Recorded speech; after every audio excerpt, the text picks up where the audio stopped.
আমার আলা হযরত বলছেন, আজ লে ইনকি পানা, আজ মদদ মাंग उनसे फिर न मानेंगे कयामत में अगर माने गया।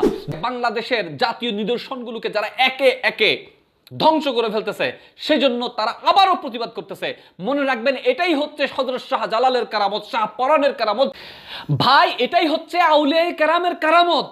তোমরা এখনো পর্যন্ত বুঝছো না। কোন হযরতে শাহ আমানত নিয়ে মস্করা করেছিলা?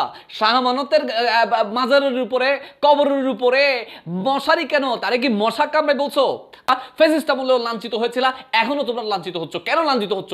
তোমাদের কৃতকর্মের কারণে তোমরা লাঞ্ছিত হচ্ছ, বারবার লাঞ্ছিত হচ্ছ। তোমরা মনে করেছিলা যে ফ্যাসিস্ট চলে গেছে, এই সুযোগে আমরা দেশটাকে যেমন ইচ্ছা তেমন করে ফেলবো। সুন্নি মুসলমানকে ফ্যাসিস্ট ট্যাগ লাগাই দিছো, যা ইচ্ছা মাজারের পর মাজার ভেঙে ফেলতেছো, যা মন চাই তোমরা তা করছো।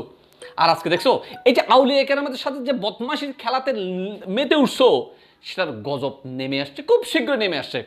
আজকে তোমরাই যাদের বগলের নিচে থেকে আবার বাংলাদেশের রাজনৈতিক ক্ষমতা, বাংলাদেশের রাষ্ট্রীয় ক্ষমতা দখল করতে চাইছিলা, আজকে তারাই আবার তোমাদের বিরুদ্ধে রাস্তার মধ্যে নেমে আসছে। দেখো, এখনো পর্যন্ত সময় আছে। আমার আলা হযরত বলছেন, আজ লে ইনকি পানা, আজ মদদ মাंग उनसे फिर न मानेंगे कयामत में अगर माने गया। দুনিয়াতে এখনো পর্যন্ত শ্বাস আছে, নিঃশ্বাস আছে। আল্লাহ রাসূলের কাছে তওবা করো। ইয়া রাসূলুল্লাহ, যা করেছি বেয়াদবি করেছি, আমার দলের নেতা বেয়াদবি করেছে তোমার সামনে, ইয়া রাসূল আমাকে আপনি ক্ষমা করে দিন, তুমি আমাকে ক্ষমা করো হে রাসূল। আল্লাহ আমার রাসূলের কাছে ক্ষমা চাইলে আমার আল্লাহ হয়তো ক্ষমা করে দিতেও পারে।